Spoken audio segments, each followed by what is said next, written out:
Hi, I'm Kev from uk.Cane. Don't forget, smash the like button, give us a comment down below. With me, as usual, the Chris. Kev, don't forget, hit the subscribe button, don't forget to care, don't forget to share. As always, please ring the notification bell and don't forget to free the fear.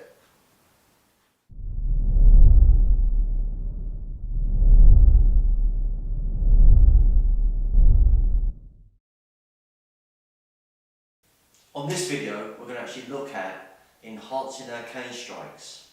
If you haven't seen the cane strikes videos, we're going to put a little link up at the top and I'll stick one down in the description for you.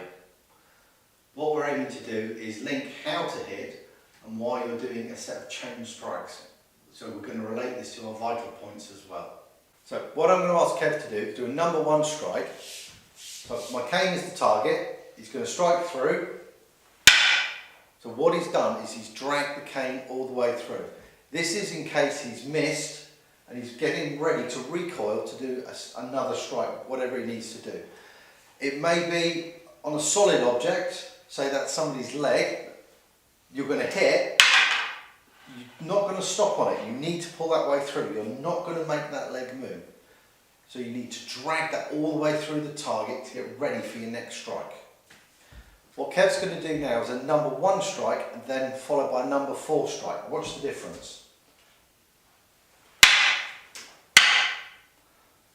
When he did the number four strike, as you saw, he hit the target and recoiled it, chained it, ready for his next move.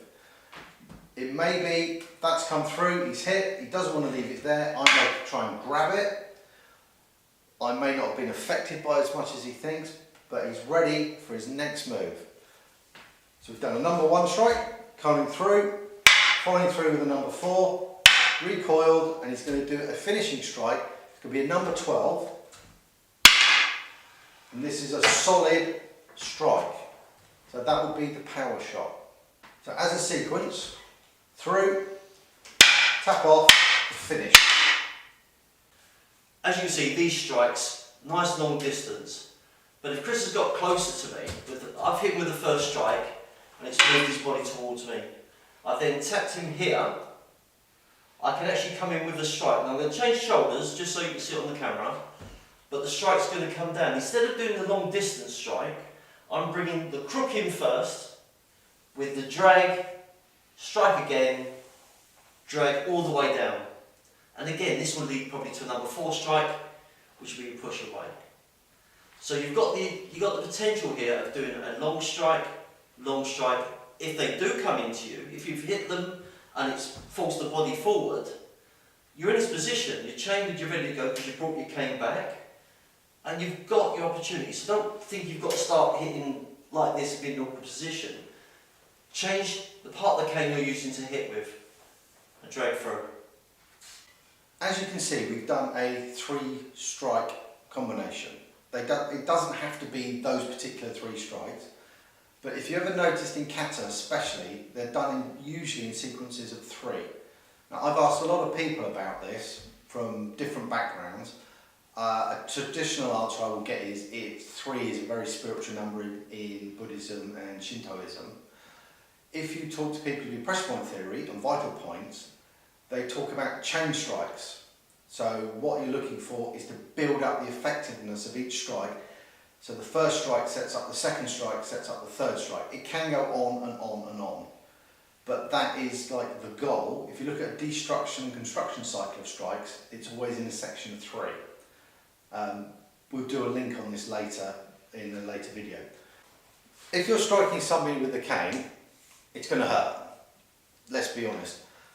We know this because Kev beats us violently. But I'm going for specific targets. So if you look at our vital points and pressure point stuff that we've done, there will be a link up in the description. I'm aiming for gallbladder 32, which is midway down by the thigh. This leg is slightly forward, same height on the inside of the thigh, and I would say, trust me, that is more painful than that. So with our dragging through strike, I'm going to aim for here or here. Because knees forward, just as effective. When we're coming through the tap off, if Callum moves his arm up, we're aiming for here. Again, this is the gallbladder, This is gallbladder 26, tip of the floating rib, and I'm not dragging through this time. I want this sharp impact on that spot. I want it to penetrate, so by going bang, it's going to power through. If I hit him there, that's going to hurt, it's going to cause problems, it's not as effective. When we talk about this down, we want this solid strike. Gallbladder 21, the clavicle, if he's close, I can strike the third eye point, CV21.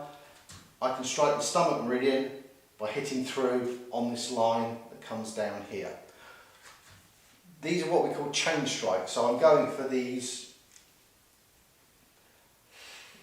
Callum's very worried about these. What I'm looking to do, I'm looking to drag this through, so this will be a long strike through. If I waveformed it as well, it's really going to be enhanced, so I'm really dragging this through. That will be my first strike.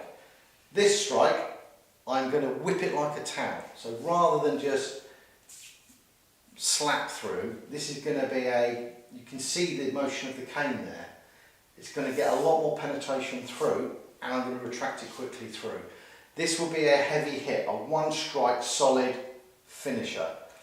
If I was to tap those move your arm out of the way, well, do the other side. If I was to tap these very gently, I'm going to really be gentle on this, but yeah, you imagine that's coming through, smack. I may have missed, as Kev said. He may put his arm in the way, that's going to hurt, it's not going to disable him permanently. And then I'm bringing this down, this will be my solid hit. I will avoid the head at all times possible. If his arm's out, a solid hit on the arm will take him out. So don't think you have to strike these specific areas. You're looking to chain. Very simple way to do it, grab your cane in the mid shaft, the standard punch. If I was to strike him, I'm actually doing a chain strike without realising it. I'm hitting 1, 2, 3. I've actually done this strike from here. I've done this strike on somebody, and by sheer luck, these 3 points in a chain is actually a knockout chain, which I didn't realise until the guy went down. It was very lucky. But this does this, and it repeats itself. So you're getting this constant machine gun effect with the striking. Like with all things, these are enhancements to your techniques. I know people who are non-responders, I can punch them here, kick them here, and they will look at me with this, what are you doing? That's doing nothing. They don't work on everybody, they may not work for you, but these are just targets to go for. They will enhance your technique. If I struck here, and I missed the pressure point, do you think that will really... it's going to hurt, it's going to cause a lot of damage anyway. Most fights happen here.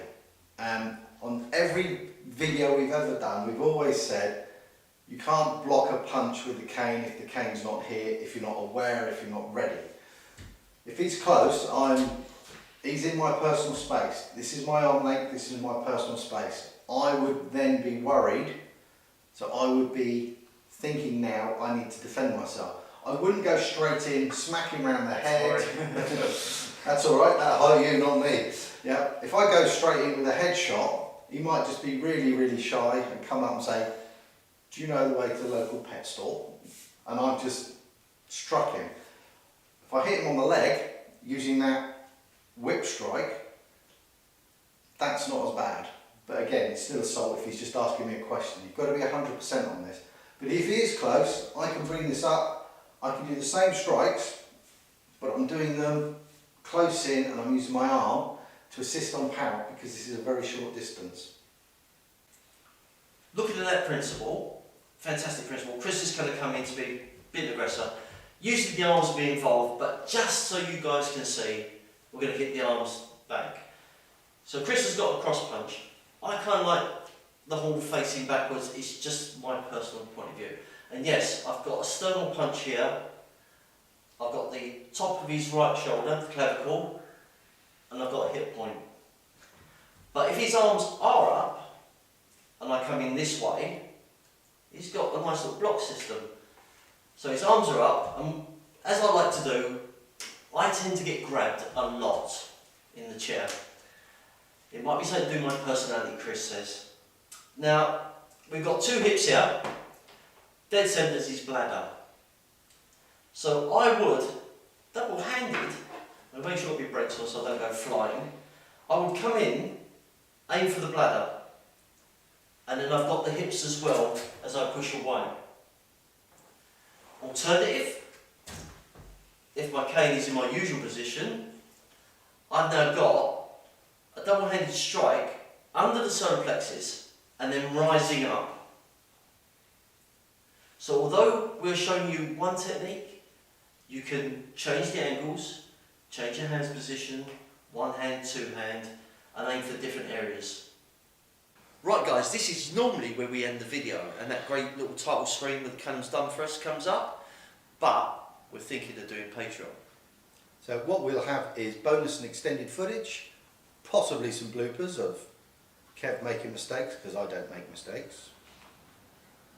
Often. So check it out. So let us know in the comment section if you're interested in Patreon. Again, with just as little thought, just try and get some money for the channel.